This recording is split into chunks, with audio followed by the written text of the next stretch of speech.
मध्य प्रदेश में लोकसभा चुनाव से पहले सियासत गरमाई हुई है। केंद्रीय मंत्री Jyotiraditya Scindia full action mode में नजर आ रहे हैं। ग्वालियर गुना इलाके में वे खास तौर पर सक्रिय नजर आ रहे हैं। ज्योतिरादित्य सिंधिया ने लोकसभा चुनाव से पहले कांग्रेस के साथ बड़ा खेल कर दिया है। सिंधिया ने एक झटके में ग्वालियर कांग्रेस के कई बड़े नेताओं को भाजपा में शामिल कराया। केंद्रीय मंत्री ज्योतिरादित्य सिंधिया ने जयविलास पैलेस में रात 10:30 बजे कांग्रेस के 5 पार्षदों को भाजपा की सदस्यता दिलाई। इससे कांग्रेस को बड़ा झटका लगा है। इससे पहले उन्होंने सांसद केपी यादव के भाई की घर वापसी कराई। सिंधिया ने गुना सांसद के भाई अजय पाल यादव को भाजपा की सदस्यता दिलाई। सिंधिया की मौजूदगी में ग्वालियर के वार्ड नंबर 2 के पार्षद आशा सुरेंद्र सिंह चौहान सहित अन्य 4 पार्षद भी बीजेपी में शामिल हुए, जिनमें वार्ड 62 से कांग्रेस पार्षद गौरा अशोक गुर्जर, वार्ड 19 से कांग्रेस पार्षद कमलेश बरबीर तोमर, वार्ड 23 के बहुजन समाज पार्टी पार्षद सुरेश सोलंकी और वार्ड 2 से निर्दलीय पार्षद आशा सुरेंद्र चौहान और वार्ड 6 से निर्दलीय पार्षद दीपक मांझी ने भाजपा की सदस्यता ग्रहण की है। पार्षद आशा सुरेंद्र सिंह चौहान लगभग 2 साल पहले कांग्रेस पार्टी द्वारा टिकट नहीं मिलने के बाद निर्दलीय प्रत्याशी के रूप में चुनाव लड़ी थी और जीत दर्ज के बाद कांग्रेस में पुनः शामिल हुए थे। लगभग 1.5 से 2 साल के अंतराल के बाद आज उन्होंने अन्य पार्षदों के साथ केंद्रीय मंत्री ज्योतिरादित्य सिंधिया के समक्ष बीजेपी सदस्यता ग्रहण कर ली है। वहीं कांग्रेस के और भी बड़े दिग्गजों की बीजेपी में आने की चर्चाएं तेज हो गई हैं। केंद्रीय मंत्री ज्योतिरादित्य सिंधिया लगातार अपने क्षेत्र ग्वालियर चंबल में सक्रिय हैं। वे लगातार कई कार्यक्रमों में जनता से संवाद कर रहे हैं और साथ साथ कांग्रेस को झटके दे रहे हैं। सिंधिया अब तक कई कांग्रेस नेताओं को भाजपा में शामिल करा चुके हैं। वे हर आम और खास तक सबसे नजदीकी बनाते दिख रहे हैं और खुद को आम आदमी दिखाने की पूरी कोशिश कर रहे हैं। गुना शिवपुरी के साथ ही ग्वालियर सीट पर बड़ी उनकी सक्रियता ने कई तरह की अटकलों को जन्म दिया है। चर्चा है कि सिंधिया गुना या ग्वालियर सीट से लोकसभा के चुनावी मैदान में उतर सकते हैं। हमारे 5 पार्षद हैं ग्वालियर में। श्रीमती गौरा जी हैं, हमारे दीपक मांझी जी हैं, हमारे सोलंकी जी हैं, हमारी श्रीमती आशा सुरेंद्र चौहान जी हैं और अभी कार्यक्रम में बलबीर तोमर जी और उनकी पत्नी कमलेश तोमर जी शामिल हुए हैं।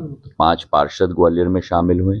अशोकनगर में एक जिला पंचायत हमारे सदस्य अजय पाल जी दोबारा हमारे पार्टी में शामिल हुए हैं और घाटी गांव में कप्तान सिंह गुर्जर जी जो पूर्व जनपद अध्यक्ष रहे हैं वो भी आज पार्टी में शामिल हुए। महाराज साहब, आज आपने भाजपा ज्वाइन की जी।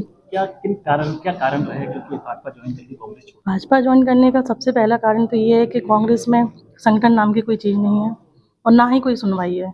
जब आप अपने पार्षदों को एक साथ लेके नहीं चल सकते हैं तो आप किस प्रकार से मतलब ये साबित करना चाहते हैं कि आप कांग्रेस बहुत संगठन मजबूत है, या अपनी क्षेत्र की कोई समस्या लेके बात करते हैं तो उसकी भी सुनवाई नहीं होती है। सबसे मेन कारण यही है कि हम जनप्रतिनिधि हैं और काफ़ी कम समय के लिए हैं। 5 साल निकलने को हैं, 1.5 साल हो चुका, 2 साल हमारे क्षेत्र में 1% काम नहीं हुआ और इसी कारण है कि माननीय श्रीमन जी के कुशल मार्गदर्शक में हम ये विकास कार्य के लिए और अन्य काम के लिए उन्हीं की पार्टी के उन्हीं के साथ काम करना चाहते हैं। और सबसे पहले ये पूछना चाहूँगा, आप सबसे पहले अपना नाम और पूरा परिचय दें। Ward number 23 Suresh Singh Solanki. आज आपने भाजपा की सदस्यता ग्रहण की है और केंद्रीय नागरिक भवन मंत्री ज्योतिरादित्य सिंधिया के समक्ष, क्या कारण रहे कांग्रेस छोड़ने के? हमने इसलिए छोड़ी है कि इनने पहले कांग्रेस की सरकार रही तो पहले भी कुछ नहीं कर पाया इनने। अब थोड़ी दिनों में बीजेपी ने इतने सुधार कर दिया कि रोड देखो, लोगों के मकान देखो, मतलब जो है कि उन्नति पहले से बहुत ज्यादा है। इसलिए हमने सोच कर ना बीजेपी को ज्वाइन कर लिया है। मतलब आप जब से पार्षद बने ऐसा कोई खास काम आपके द्वारा नहीं हुआ? पार्टी का कोई भी सपोर्ट आपको नहीं मिला? नहीं मिला। तो आपने अपने जनता की खातिर आज सदस्यता भाजपा की ग्रहण कर ली? जी। क्या लगता है आपको, अब आप बीजेपी में आ गए हैं और बीजेपी के यानी नेता हो गए हैं जी, तो किस तरीके की आशा रखते हैं बीजेपी से? इसलिए रखते हैं कि जो हमें पूरे अपने एरिया में इंडिया में देखो तो काम बहुत अच्छे चल रहे हैं। ग्वालियर सबसे टॉप में आएगा।